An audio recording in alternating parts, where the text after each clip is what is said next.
أعوذ بالله من الشيطان الرجيم بسم الله الرحمن الرحيم وورث سليمان داود وقال يا أيها الناس علمنا منطق الطير وأوتينا من كل شيء إن هذا لهو الفضل المبين. Dan telah mewarisilah oleh Nabi Sulaiman AS daripada Nabi Daud.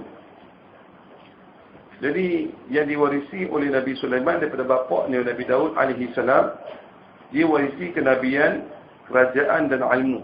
Dia bukan mewarisi harta. Sebab Nabi ni dia tidak meninggalkan harta. Dia warisi ni ialah kenabian, kerajaan. Sebab anak Nabi Daud AS ada 19 orang. Tetapi yang mewarisinya hanyalah Nabi Sulaiman AS. Iaitu daripada segi kenabian, dari segi ilmu. Ilmu syariat ni, maknanya Nabi Sulaiman AS diwarisi daripada bapaknya Nabi Daud. Kerana Nabi Daud Allah Ta'ala berikan kepadanya kitab Zabur. Kitab Zabur ni Allah Ta'ala berikan kepada Nabi Daud AS. Jadi kenabian, ilmu tentang kitab Zabur, ilmu syariat Allah Subhanahu wa Ta'ala, dan juga kerajaan. Nabi Sulaiman AS dia mewarisi daripada bapaknya. Allah Ta'ala kisahkan kisah Nabi Sulaiman. Allah nak beritahu tentang manusia yang bersyukur kepada Allah Subhanahu wa Ta'ala. Di sana ada raja, ada pemerintah yang kaya raya tetapi dia kufur dengan Allah. Maka Allah Ta'ala sebutkan pula tentang raja yang mana dianya sebagai pemerintah, mempunyai kuasa, tetapi dia sangat bersyukur kepada Allah Subhanahu wa Ta'ala. Allah sebut dalam Quran, golongan yang miskin, golongan yang kaya. Siapa yang taat kepada Allah, dia akan dapat kejayaan di sisi Allah Subhanahu wa Ta'ala. Jadi yang pentingnya ketaatan kepada Allah, itulah yang paling penting sekali. Maka Nabi Sulaiman kata, waqala ya ayuhan nas, dan Nabi Sulaiman AS berkata, wahai manusia, ulimna mantiqat tayr, kami telah diajarkan bahasa burung. Jadi bahasa burung yang mana dia bunyinya yang kita tak tahu pun apa bunyinya. Bunyinya kita tak tahu apakah maksud dia. Tetapi satu keajaiban Allah Subhanahu wa Ta'ala ajarkan kepada Nabi Sulaiman AS tentang bahasa burung itu. Wa utina min kulli syai', dan kami telah berikan daripada segala sesuatu yang diperlukan. Allah Ta'ala berikan kepada Nabi Sulaiman AS segala-galanya. Allah Ta'ala berikan daripada kerajaan dia, ketenteraan dia. Mana apa yang diperlukan dalam sebuah kerajaan, Allah berikan kepada Nabi Sulaiman AS. Inna hadza lahuwal fadlul mubin. Sungguhnya ini, iaitu yang diberikan ni, benar-benar adalah kurniaan yang nyata, kurniaan yang jelas datang daripada Allah Subhanahu wa Ta'ala. Wa husyira li Sulaiman junuduhu minal jinni wal insi wat tayr fahum yuz'un. Dan dikumpulkan kepada Nabi Sulaiman AS para tenteranya daripada jin dan manusia dan burung. Maka mereka dibahagi-bahagikan, iaitu dibariskan dengan tertib untuk tugas tertentu. Jadi masing-masing manusia, jin, burung, semua berbaris-baris. Seperti macam mana tentera, dia kalau bergerak, dia tidak akan melepasi daripada ketua tentera. Mana dia tidak akan mendahului daripada ketua dia. Begitulah tentera Nabi Sulaiman AS semuanya dalam keadaan berbaris, baris nak menunjukkan bahawa mereka ini sentiasa tunduk dan patuh kepada Nabi Sulaiman AS. Jadi kadang-kadang bila ada kerajaan, tapi masalah menteri pun ikut kepala sendiri, kan? Yang jadi Perdana Menteri pun sakit kepala, akhirnya terpaksa resign, letak jawatan, kan? Sebab apa? Orang yang di bawah dia tak dapat ikut dia. Ada kerajaan, tapi kerajaan yang puncak kacir jadinya. Jadi Allah Ta'ala sebutkan ini nak menunjukkan bahawa jin, manusia dan burung-burung semua patuh dengan Nabi Sulaiman AS. Hatta idza atau ala wadi an-naml qalat namlatun ya ayyuhan namlu udkhulu masakinakum la yahtimannakum Sulaiman wa junuduhu wa hum la yash'urun. Hinggalah ketika mereka sampai di lembah wadi semut, iaitu di lembah semut dipanggil. Jadi ketika mana apabila Nabi Sulaiman AS beserta tenteranya, manusia, jin dan burung, dia melalui di satu lembah. Tapi di lembah tersebut ada semut. Maknanya orang tak perasan pun kata ada lembah semut kat situ. Jadi oleh kerana bimbangkan takut, Nabi Sulaiman AS dan tenteranya tidak sedar. Maka ratu semut tu kata, qalat namlatun. Berkatalah seekor ratu semut. Ketua dia kata apa? Ya ayuhan namlu dukhulu masakinakum. Wahai semut-semut, masuklah kamu ke tempat tinggal kamu, iaitu ke sarang-sarang kamu. Jadi, perkataan semut tadi kepada rakyat dia. Nabi Sulaiman AS dia boleh faham bahasa semut tu.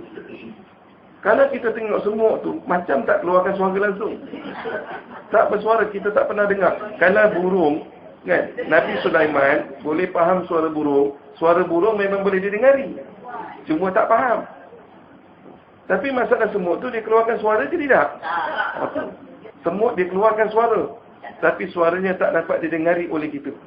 Kerana halusnya, seperti mana halusnya semut, begitu halusnya suara dia. Tapi Nabi Sulaiman AS, Allah kurniakan kepada dia dapat mendengar perkataan semut. Maka ratu dia kata, la yahtimannakum Sulaiman wa junuduhu wa hum la yash'urun, agar tidak memijak kamu oleh Nabi Sulaiman dan bala tenteranya, sedangkan mereka tidak menyedarinya. Dalam satu hadis Nabi SAW larang daripada membunuh semut. Jadi Nabi Sulaiman AS dia tidak membunuh binatang. Kita ni bunuh binatang tak ada sebab, satu kezaliman. Jadi Nabi Sulaiman AS, sebab tu semua kata, jangan sampai memijak kamu dalam keadaan Nabi Sulaiman tak sedar. Dia bukan sengaja nak pijak kamu. Dia tak sengaja. Tapi disebabkan kerana dia tak sedar tadi. Ini nasihat Ratu Semut kepada rakyatnya. Supaya mereka masuk ke sarang-sarang mereka. Nabi Sulaiman AS dapat memahami bahasa semut itu. Fatabassama dhahikan min qawliha. Maka tersenyumlah Nabi Sulaiman AS sambil ketawa kerana mendengar perkataan semut. Jadi Allah Subhanahu Wa Taala kurniakan kepada Nabi Sulaiman AS. Jadi suatu keajaiban, mukjizat yang Allah berikan, semut yang mana kita tak pernah dengar suaranya, tetapi Nabi Sulaiman AS dapat mendengar suara semut. Wa qala rabbi awzi'ni an ashkura ni'mataka allati an'amta 'alayya wa 'ala walidayya wa an a'mala salihan tardah wa adkhilni bi rahmatika fi 'ibadika as-salihin. Jadi oleh kerana Nabi Sulaiman AS satu orang yang sentiasa bersyukur kepada Allah. Bila dia sentiasa bersyukur, maka dia pun doa kepada Allah Subhanahu Wa Taala. Rabbi awzi'ni. Wa qala, dan berkatalah oleh Nabi Sulaiman, iaitu Nabi Sulaiman berdoa, Rabbi awzi'ni, wahai Tuhan penciptaku, anugerahkan ilham kepadaku. Awzi'ni, ilhamkanlah kepada aku, an ashkura ni'mataka allati an'amta 'alayya, untuk aku mensyukuri nikmat-Mu yang telah Engkau anugerahkan kepada aku. Jadi kalau Nabi Sulaiman AS sendiri doa seperti ini, sedangkan dia seorang Nabi, maka kita lagilah kena doa. Minta Allah sentiasa ilhamkan kepada kita bersyukur kepada nikmat-nikmat yang Allah bagi. Kadang-kadang nikmat tu dapat tak teringat nak sebut Alhamdulillah. Seperti macam mana makan, kadang-kadang makan lupa. Bismillah tu lupa nak sebut. Macam tu juga bila dah makan, dah kenyang, lupa nak sebut Alhamdulillah. Jadi dengan doa ni, kita minta Allah ilhamkan supaya kita mensyukuri nikmat Allah Subhanahu Wa Taala yang Allah berikan ke atas kita. Wa ala walidayya, dan kepada kedua orang tuaku. Yang Allah bagi nikmat ke atas aku dan ke atas kedua orang tuaku. Wa ana a'mala salihan, dan agar aku mengerjakan amal saleh. Minta Allah ilhamkan supaya kita dapat mengerjakan amal saleh. Ini doa Nabi Sulaiman AS supaya Allah beri ilham dapat mengerjakan amal saleh. Maka kita juga kena doa supaya Allah Taala beri ilham kepada kita untuk membuat amal saleh. Dan itu amal soleh yang mana? Tardahu, yang engkau redainya. Jadi kadang-kadang buat nampak amal soleh, tetapi Allah tak redha dengan kita. Dengan sebab apa? Dengan sebab ada riak. Buat tidak ikhlas kerana Allah. Jadi amalan tu kadang-kadang ada amal soleh dan ikut sunnah, tapi dia buat bukan kerana Allah. Jadi kita doa kepada Allah supaya Allah Ta'ala ilhamkan kepada kita amal soleh yang Allah akan redha kepada kita. Dan seterusnya doa Nabi Sulaiman, wa adkhilni bi rahmatika fi 'ibadika as-salihin, dan masukkanlah aku dengan rahmat Engkau dalam golongan hamba-hamba Engkau, orang-orang yang soleh. Jadi Nabi Sulaiman Islam doa, ya Allah masukkan aku dengan rahmat Engkau di kalangan hamba-hamba Engkau yang soleh. Jadi Allah rakamkan dalam Al-Quran supaya kita jadikan ini sebagai doa. Tiap hari kita doa kepada Allah Subhanahu Wa Taala, jangan lupa kena doa ni. Lebih-lebih lagi kan pada ayat yang akhir, wa adkhilni bi rahmatika fi ibadika as-salihin. Masukkan aku dengan rahmat engkau di kalangan hamba-hamba engkau yang saleh. Kemudian Allah Subhanahu Wa Taala menceritakan bila Nabi Sulaiman beritahu bahawa aku ini diajarkan oleh Allah dengan bahasa burung. Aku boleh memahami bahasa burung. Maka tentera Nabi Sulaiman AS ni, tiap kali Nabi Sulaiman bergerak, maka ada seekor burung hudhud. Maka dia akan jalan dulu. Kita panggil dia ni adalah peneroka. Dia meninjau. Mana dia teroka kawasan-kawasan yang mana kalau kawasan itu ada air ataupun ada suatu berita yang boleh disampaikan oleh Nabi Sulaiman AS sebelum Nabi Sulaiman sampai ke tempat tersebut. Wa tafaqqada at-tayra faqala ma liya la ara al-hudhud. Dan Nabi Sulaiman AS memeriksa kelompok burung. Lalu dia berkata, mengapa aku tidak melihat burung hudhud? Jadi dalam tentera dia, Nabi Sulaiman tengok kenapa tak ada burung hudhud ni. Mana burung hudhud? Am kana minal ghaibin, atau dia telah menjadi termasuk kalangan orang-orang yang ghaib, iaitu yang tidak hadir. Orang pagi tak datang kan. Jadi sekarang ni masalah burung hudhud ni, aku mungkin tak nampak sebab terlindung. Ramai sangat tentera dia, manusia jin burung banyak sangat. Sama ada aku tak nampak ataupun dia memang tak ada dalam ni. Saja dia mencari kesalahan. Maka Nabi Sulaiman AS mengancam, kalau sekiranya dia tak hadir, la u'azibannahu 'adaban shadidan, sungguh aku benar-benar akan menyiksanya dengan siksaan yang keras. Aw la azbahannahu, ataupun aku akan menyembelihnya. Aw la ya'tiyanni bisultanin mubin, atau benar-benar dia mendatangkan aku dengan keterangan yang jelas tentang kenapa dia tak hadir. Maknanya burung ni, kalau dia tak hadir dalam majlis Nabi Sulaiman AS, dia kena datangkan surat tunjuk sebab kenapa tak hadir. Kena ada surat cuti tu, kenapa, kena beritahu kenapa tak hadir. Nabi Sulaiman AS nak menunjukkan kekuasaan Nabi Sulaiman AS. Ini yang menyebabkan semua manusia jin dia tunduk dengan Nabi Sulaiman AS. Jin pun takut dengan Nabi Sulaiman. Nabi Sulaiman AS membina Baitul Maqdis. Dalam keadaan jin ni buat kerja, Nabi Sulaiman dah setahun meninggal dah. Tahun wafat dah. Jin punya takut dengan Nabi Sulaiman. Mereka hanya tahu Nabi Sulaiman dah mati bila tongkat dia dimakan oleh anak-anak. Patah tongkat dia tu sumpur Nabi Sulaiman, baru tahu kata Nabi Sulaiman dah meninggal dunia. Kenapa? Kerana takutnya mereka dengan Nabi Sulaiman AS. Ini nak memberitahu tentang kekuasaan Nabi Sulaiman AS. فَمَكَثَ غَيْرَ بَعِيدٍ فَقَالَ أَحَطُّ بِمَا لَمْ تُحِطْ بِهِ وَجِئْتُكَ مِنْ سَبَإٍ بِنَبَإٍ يَقِينٍ. Lalu hudhud datang di waktu yang tidak lama. Tak lama kemudian kita kata, maka datanglah burung hudhud. Maka burung hudhud dia berkatakan, aku telah mengetahui apa yang tidak kamu mengetahui tentangnya. Dan aku datang kepadamu daripada negeri Sabak dengan berita yang yakin, dengan berita yang benar. Jadi burung hudhud ni oleh kerana dia bergerak dulu, maka dia pergi, dia tengok ada satu kerajaan rupanya. Satu kerajaan yang diperintah oleh seorang perempuan di negeri Yaman. Nabi Sulaiman AS tak tahu kata ada kerajaan tersebut. Nabi Sulaiman tak tahu. Sebab itulah dalam ayat ini ulama memberitahu bahawa Nabi Sulaiman AS dia tidak mengetahui perkara yang ghaib. Nak memberitahu Anbiya ni dia tak tahu perkara yang gaib. Kalau Anbiya dia tak tahu perkara yang gaib, wali Allah lagi dah tak tahu. Ni bimbang, takut nak pergi jumpa dia, takut apa? Takut nanti dia tahu kata aku ni buat maksiat. Ada setengah orang dia perasaan dia begitu. Perasaan dia anggapkan bahawa wali Allah ni dia tahu. Sebenarnya wali Allah ni dia tak tahu apa pun.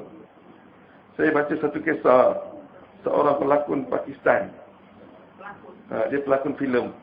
Dia juga penyanyi, dia juga pelakon filem. Di Pakistan lah. Kemudian satu orang ulama Pakistan, masa tu nak pergi ziarah dia. Dia pergi mengerjakan haji.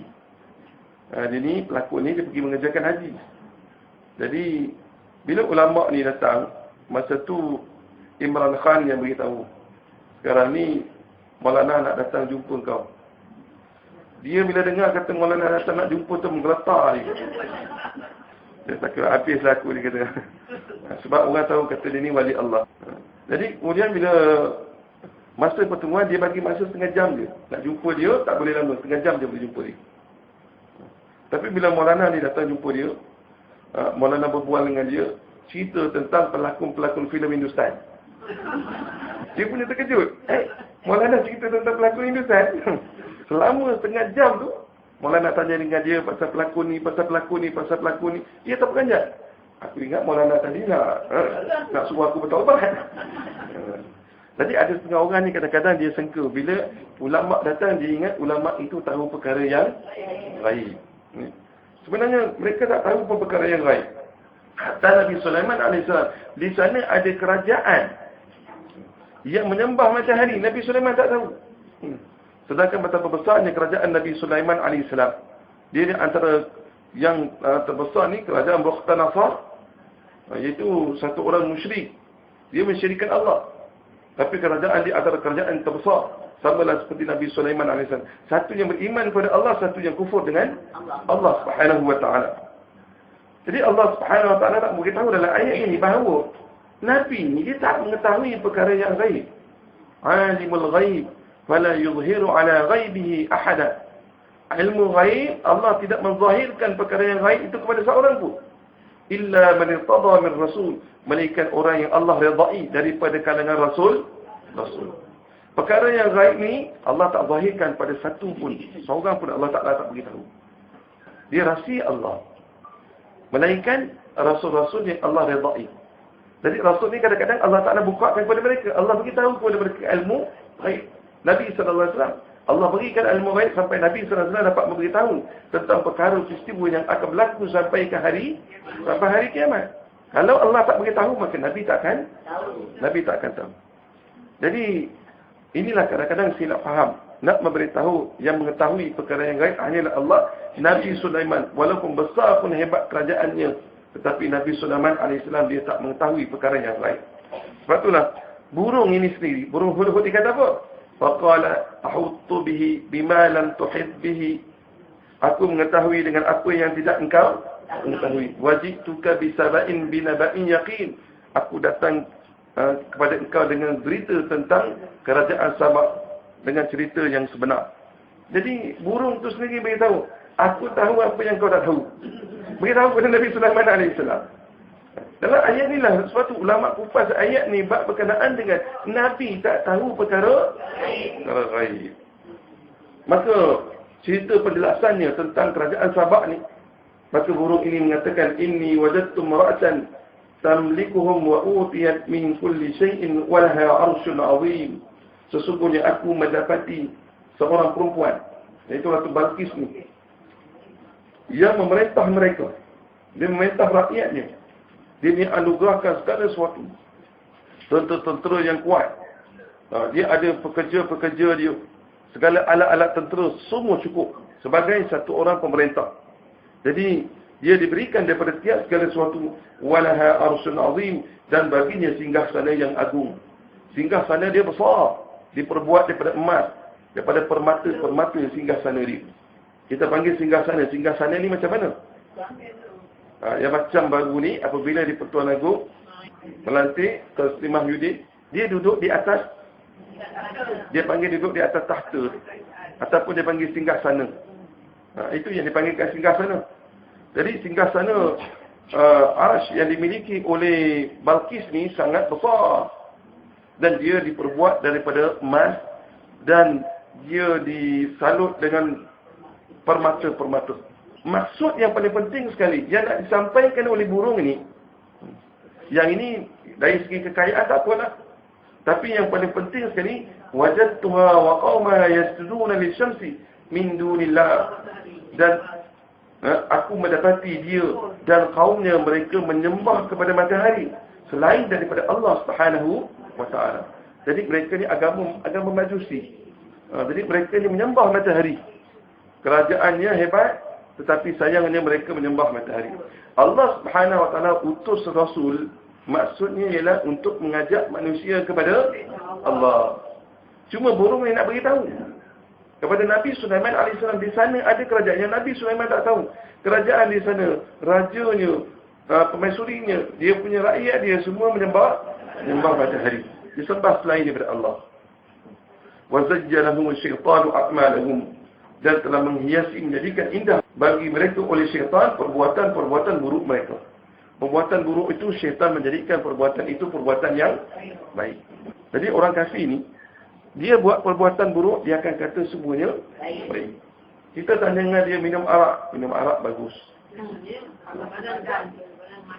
Kita tanya dengan dia tentang disco, dia kata bagus, tenang fikiran.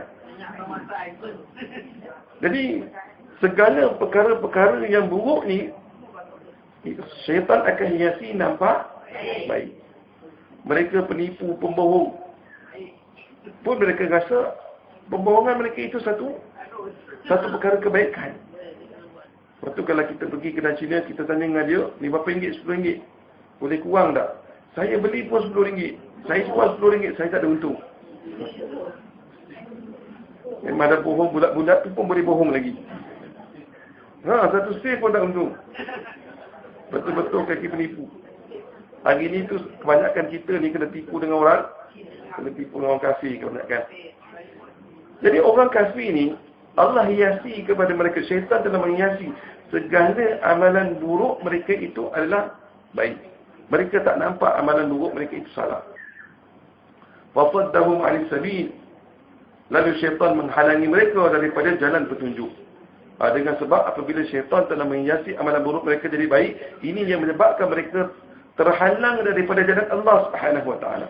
Kemaksiatan itulah yang berkekalan, yang istiqamah yang mereka lakukan, itu jadi penghalang kepada mereka untuk dapat petunjuk daripada Allah. Fahum la yahtadun, maka mereka tidak dapat petunjuk untuk sujud kepada Allah Subhanahu wa taala. Alla yasjudu lillahi alladhi yukhrijul khab'a fis samawati wal ardh wa ya'lamu ma tukhfuna wa ma tu'linun, agar tidak mereka sujud. Jadi syaitan tadi halang mereka agar mereka tidak sujud, tidak menyembah kepada Allah yang menampakkan, yang mengeluarkan yang tersembunyi di semesta langit dan bumi. Dan dia mengetahui apa yang kamu sembunyikan dan apa yang kamu zahirkan, apa yang kamu perlihatkan. Jadi huruf-huruf tadi dia kata kepada Nabi Sulaiman AS tentang apa yang dilakukan oleh Ratu Sabak ni tadi. Jadi syaitan ni dia menghalang manusia daripada sujud kepada Allah. Sehingga kan manusia itu dia tak nampak apa yang Allah Ta'ala keluarkan daripada langit. Air hujan ni dia tak fikir pun air hujan tu satu keajaiban Allah. Piramid satu keajaiban dia nampak. Keajaiban Allah, kita naik walaupun kapal terbang, kita nampak awan. Kadang-kadang langgar awan, tetapi kita tak nampak air ni. Airnya tak ada pun. Tetapi bila sampai masanya dia mengeluarkan air. Ini kan merupakan satu keajaiban. Begitulah juga dengan tanah. Bumi tadi dalam keadaan kita tak nampak, dia tertutup dah. Allah lah yang keluarkan tumbuh-tumbuhan daripada bumi itu. Dan Allah lah yang mengetahui perkara yang tersembunyi, yang disembunyikan oleh dada-dada manusia. Apa yang dibisikkan oleh manusia dan apa yang dizahirkan oleh manusia. Jadi Allah nak sebut di sini, bila Allah itu mengetahui perkara yang ghaib, yang tersembunyi, maka kalaulah kita diberitahu, satu orang datang jumpa dengan kita, dia kata apa?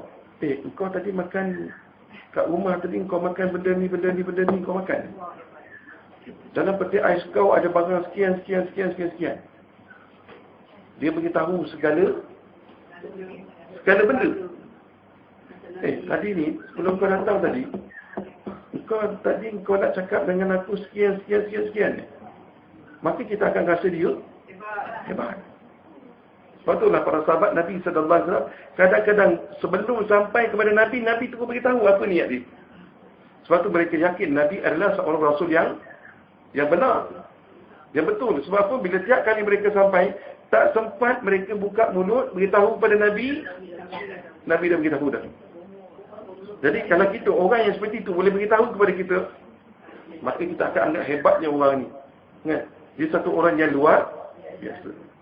Maka sepatutnya yang mengetahui perkara yang gaib itulah kita mengagungkan dia. Allah mengetahui segala, Allah mengetahui segala-galanya. Allah yang menciptakan hujan, Allah yang menciptakan segala-galanya. Tetapi manusia memandang benda-benda keajaiban yang dicipta oleh manusia. Piramid keajaiban manusia. Manusia agungkan, oh ini satu keajaiban dunia. Ini satu warisan sejarah dunia yang mana tak akan berlaku lagi seperti ini. Manusia banggakan yang Allah jadikan di sekelilingnya tak pernah dia anggapkan satu keajaiban. Allahu la ilaha illahu Rabbul Arshil Azim. Allah tidak ada Tuhan yang layak, yang harus disembah kecuali Dia. Dialah Tuhan kepada Arsy singgasana yang agung. Jadi dalam ayat ini nak beritahu, kalaulah Ratu Balqis itu dia mempunyai Arshul Azim, dia mempunyai arsy yang agung, arsy yang besar. Nak beritahu Allah lagi mempunyai arsy yang paling besar. Arsy Allah lebih besar daripada langit dan bumi. Arsy Allah ni lebih besar daripada langit dan bumi, arsy Allah Subhanahu wa taala. Ini nak beritahu tentang kehebatan Allah Subhanahu wa taala. Jadi ini kita panggil ayat ni jumlah muqtaridah. Dia kita panggil nak menyebutkan tentang kekuasaan Allah. Dalam keadaan Ratu Balqis begitu keadaan dia. Kalaulah Ratu Balqis itu dia ada kekayaan. Segala benda dia ada. Kena ingat, langit dan bumi ini semuanya adalah milik Allah belaka. Hari ini satu orang kata orang ni hebat, Masya Allah, dia ni satu orang yang kaya. Kenderaan dia, rumah dia, harta dia terlalu banyak, berbilion harta dia. Kita kena ingat, nak bandingkan dengan Allah, dia tak miliki pun bumi ni semua. Dia tak miliki pun langit ni pun dia tak miliki. Tubuh dia pun dia tak miliki. Dia sendiri pun milik Allah. Kalau Allah nak bagi penyakit pada dia, dengan duit kekayaan yang ada pun dia tak boleh nak elakkan daripada penyakit. Kalau Allah kena berlakunya penyakit pada diri dia. Kemudian Allah Ta'ala sebutkan, Qala sananzuru asadaqta am kunta minal kadhibin. Nabi Sulaiman AS berkata. Jadi untuk nak pastikan burung hudhud ni benar ataupun tidak, Nabi Sulaiman AS kata, akan kami lihat. Asadaqta, adakah kamu benar? Ataupun kamu adalah orang-orang yang berdusta. Jadi nak tahu benar ke dusta ke? Jadi dia kata aku akan lihat.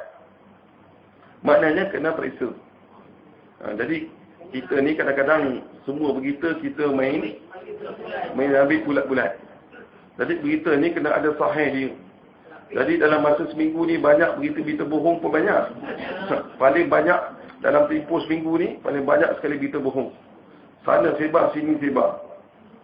Jadi sebenarnya berita itu kena dipastikan betul-betul, tapis betul-betul. Jadi Nabi Sulaiman AS orang yang sangat teliti. Maka dikatakan kepada burung hudhud, "Izhab bi kitabi hadha fa'alqih ilaihim, thumma tawalla anhum fanzur madza yarji'un." Pergilah kamu wahai hudhud dengan membawa suratku ini. Lalu berikanlah surat itu kepada mereka. Kemudian berpalinglah kamu daripada mereka, lalu perhatikanlah apa yang mereka akan mereka lakukan ni. Mana apakah respon mereka, apakah perkataan mereka terhadap surat itu. Ini surat Nabi Sulaiman alaihi salam. Jadi Nabi Sulaiman alaihi salam sebagai satu orang nabi, dia tidak meredai orang yang menyembah selain daripada Allah. Bila dia tahu ada golongan yang sembah selain daripada Allah, maka jiwa dia tak akan tenang. Orang kata dia punya ta'assub kenabian itu, dengan sifat kenabian itu terlalu tinggi ta'assub dia, maka dia tak boleh melihat kepada orang yang menyembah selain daripada Allah Subhanahu wa taala. Maka dia hantar surat. Maka bila burung tu pergi, maka burung itu pun melepaskan surat. Orang dulu, kebanyakan raja-raja dulu, dia hantar surat melalui burung. Dia pakai burung elang. Dia pakai burung elang tu memang hantar kepada satu raja menggunakan burung elang tu. Saya tak tahu burung merpati ke burung elang. Boleh pakai burung merpati. Maknanya waktu itu burung-burung ni memang dia ajar betul. Memang dilatih dah. Memang burung-burung ini bijak dalam menghantarkan surat tadi. Tapi kehebatan Nabi Sulaiman, dia boleh bercakap dengan burung itu sendiri. Seolah-olah burung itu sama seperti manusia dia bercakapnya. Maka setelah burung itu telah mencampakkan surat kepada Ratu Balqis tadi. Qalat, ya ayyuhal malak, inni ulqiya ilayya kitabun karim. Jadi Balqis apabila dia buka surat itu, dia kata kepada pembesar-pembesar dia, Balqis berkata, wahai para pembesar, sesungguhnya aku ini telah diberikan kepadaku sepucuk surat yang mulia. Kenapa dia panggil sepucuk surat yang mulia? Kerana surat itu, dia tak sama seperti surat yang ditulis oleh orang biasa. Satu buah kerajaan, dia tahu surat ini, dia tak akan datang melainkan daripada kerajaan yang lain. Sebuah pemerintahan yang lain, raja yang lain yang hantar surat ini. Kerana orang-orang awam, dia tak akan tahu untuk menghantar surat seperti ini. Orang awam dia tahu, dia tulis, dia masuk envelope, dia buka stamp, dia hantar. Hanya sekadar surat-surat biasa saja. Tapi surat raja-raja ni dia boleh kenal. Surat itu maknanya yang akan hantar hanyalah seorang raja. Lepas tu surat Nabi sallallahu alaihi wasallam, dalam semua surat Nabi dia akan ada cop mohor. Dia akan ada cop mohor. Semua raja-raja pada waktu itu dia akan cop mohor dia. Maka bila surat itu sampai, mereka tahu ini adalah daripada seorang ketua. Innahu min Sulaiman wa innahu bismillahirrahmanirrahim. Sesungguhnya ia adalah surat daripada Sulaiman. Dan bila mereka buka surat itu dengan menyebutkan nama Allah yang Maha Pengasih lagi pula Maha Penyayang. Jadi Nabi Sulaiman AS dia mulakan dengan surat dia, Bismillahirrahmanirrahim. Kenapa? Raja-raja dulu dia tulis juga dengan bismillah. Tapi dia tulis dengan nama berhala-berhala ni. Samalah juga dengan orang Arab Quraisy, dia akan sebut dengan Bismillata wal Uzza, dengan nama Lata dan Uzza. Dia punya dewa dia punya Tuhan dia. Lata, Uzza, Manat ni Tuhan dia. Dia nak melakukan sesuatu, dia nak ambil berkat dengan Tuhan dia akan sebut Bismillata wal Uzza. Jadi Nabi Sulaiman AS dia tulis dengan Bismillah, dengan nama Allah. Allah tadi yang Maha Pengasih lagi pula Maha Penyayang. Ala ta'lu alayya wa'tuni muslimin. Agar tidak kamu sombong ke atasku dan datanglah kepadaku sebagai orang yang berserah diri. Surat Nabi Sulaiman AS tak banyak isi dia. Pendek isi dia. Samalah seperti mana surat Nabi sallallahu alaihi wasallam kepada raja-raja. Kepada raja Rom, kepada raja Parsi. Jadi kebanyakan surat-surat Nabi sallallahu alaihi wasallam pendek je, sikit je. Aslim taslam. Masuklah kamu agama Islam, taslam kamu akan selamat. Jadi surat Nabi tu pendek. Tapi walaupun pendek, tapi makna dia dan juga isi kandungan dia isi kandungan yang cukup tinggi kandungan dia. Maka apabila Balqis dia baca isi kandungan surat tersebut, maka dia katakan kepada pembesar dia, qalat ya ayyuhal mala'u aftuni fi amri. Balqis berkata, wahai pembesarku, berikanlah pendapat padaku dalam masalahku ini. Tidaklah aku menjadi orang-orang yang memutuskan sesuatu perkara sehinggalah kamu hadir padaku memberikan pendapat. Jadi Ratu Balqis ni bukan satu orang yang suka membuat keputusan sendiri, tetapi dia memesyuarat dengan pembesar-pembesar dia untuk dapatkan suatu keputusan. Mesyuarat inilah kelebihan pada mesyuarat. Mesyuarat ni kalau kita akan dapati pandangan-pandangan yang berbeza. Ada pandangan yang lebih bernas yang kita sendiri tak terlintas pun. Maka di sinilah kelebihan pada mesyuarat itu. Ini Allah Ta'ala nak sebutkan tentang kebijaksanaan Balqis sebenarnya. Jadi walaupun dia sebagai ratu, dia ketuanya, dia boleh buat keputusan sendiri.